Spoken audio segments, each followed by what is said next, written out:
자, 3층 상가주택이 나왔습니다. 경매로 나왔는데 감정 가격이 12억 2천, 최저 가격 8억 5천. 자, 위치가 어디냐면요.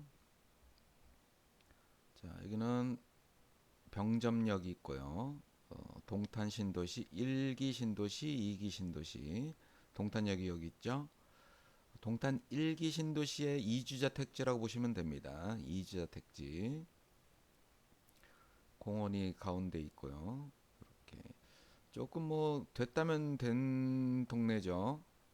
약간 이제 낡을 수도 있는데 이 건물은 아니고요. 자, 옆에 요 건물입니다. 서울 깍두기. 자, 이 건물인데 앞에는 공원이고요. 뭐 주차도 어느 정도 괜찮고, 근데 이제 여기가 장사가 어느 정도 될 것이냐. 그러니까 임차인을 잘 만나야 되는데 어쨌든 건물주는 임차인을 잘 만나야 됩니다. 자, 장사를 어느 정도 할지 그거는 이제 조사를 해봐야 되는 거고요. 자, 물건 한번 보시면은 토지는 67평, 건물은 130평. 자, 날짜는 9월 7일입니다. 수원지방법원에서 본원에서 합니다. 9월 7일. 관심 있는 분은 연락 주시고요. 자, 임차 내역 한번 보겠습니다. 임차 내역. 지금 이 건물 같은 경우는 건축물 대장에 이렇게 2층 1가구, 3층 1가구 이렇게 한 가구씩만 들어와야 되는데 지금 위반 건축물 떴죠. 노랗게. 2층을 두 가구로 개조를 한 물건이에요.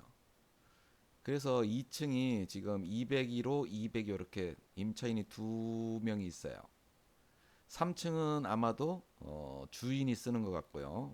뭐 며느리를 세대주로 하는 세대가 있다고 이제 이렇게 나와 있는데, 그 다음에 이제 이분들은 자 등기부상에 보면 등기부가 굉장히 깨끗했어요. 깨끗했는데 갑자기 신협에서 강제 경매가 들어왔어요. 22년도에 그 10억이나 되는 엄청나게 깨끗하다가 들어왔는데, 그래서 임차인들 같은 경우는 전부 다 대항력이 있음으로 써 있는데 여기 202호 같은 경우는 전입을 뺐었나 봐요. 뺐다가 다시 들어왔어요. 그러니까 경매가 신청이 되면서 11월 2일 날 22년 11월 2일 날 되면서 바로 전입을 다시 한 걸로 보입니다. 어쨌든 이분은 배당 순위에서는 뒤로 밀리겠죠. 못 받을 가능성이 상당히 높고, 그 다음에 뭐 낙찰자가 인수할 건 없습니다. 뭐 어, 대항력이 있는데 확정 배당 신청을 다 했기 때문에 배당을 뭐 법원에서 받아가든지 아니면 못 받든지, 그거는 이제 낙찰자는 전혀 상관이 없는 임차인들입니다. 어쨌든 여기 같은 경우 이제 임차 금액이 보통 요거는 좀 큰 방인 것 같아요. 요거는 좀 작은 방, 아마도 방 두 개짜리 한 개짜리. 그래서 1억 5천씩이나 받을 수 있었던 것 같고, 이건 원룸일 것 같은데 조금 넓은 1.5룸이나 원룸. 그 다음에 3층은 주인 세대가 사는데 거기도 제가 이제 약간 조사해 보니까 한 전세로 놓으면 한 2억 정도.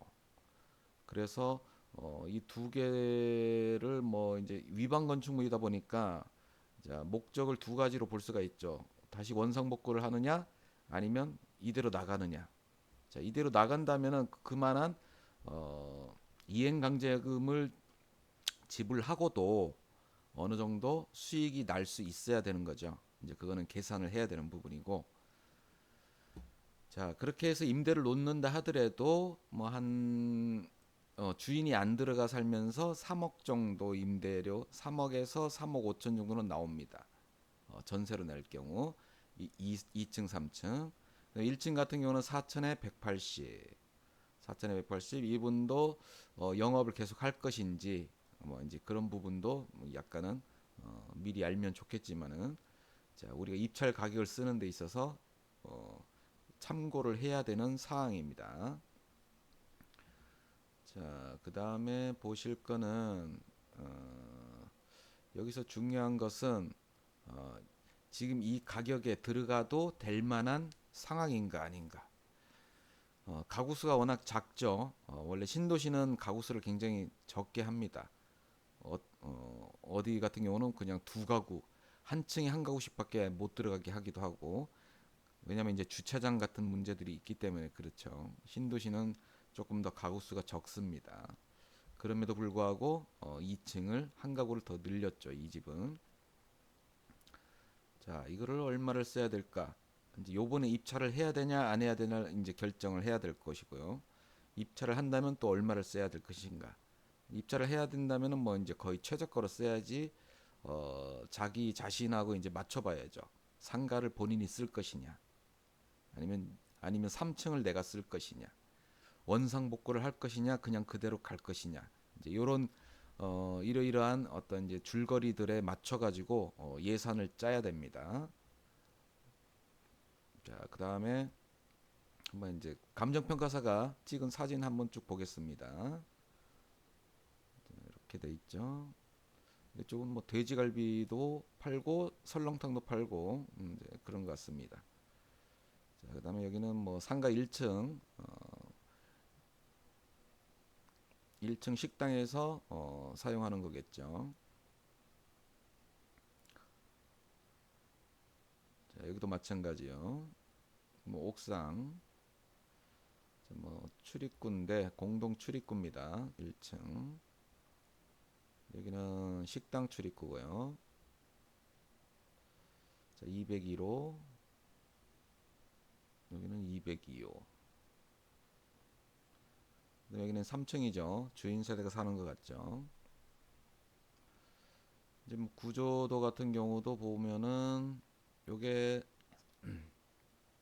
이게 3층인데 방 3개에서 욕실 2개 이렇게 뽑아낸 건데 아마 2층도 같을 거예요. 같은 거를 이제 어떻게 잘라 가지고 원룸 하나 뭐 투룸 하나 이제 이런 식으로 잘랐을 겁니다. 자, 이거를 원상복구를 하는 이제 비용과 이제 그런 걸 좀 계산해 가지고 입찰을 들어가야 됩니다.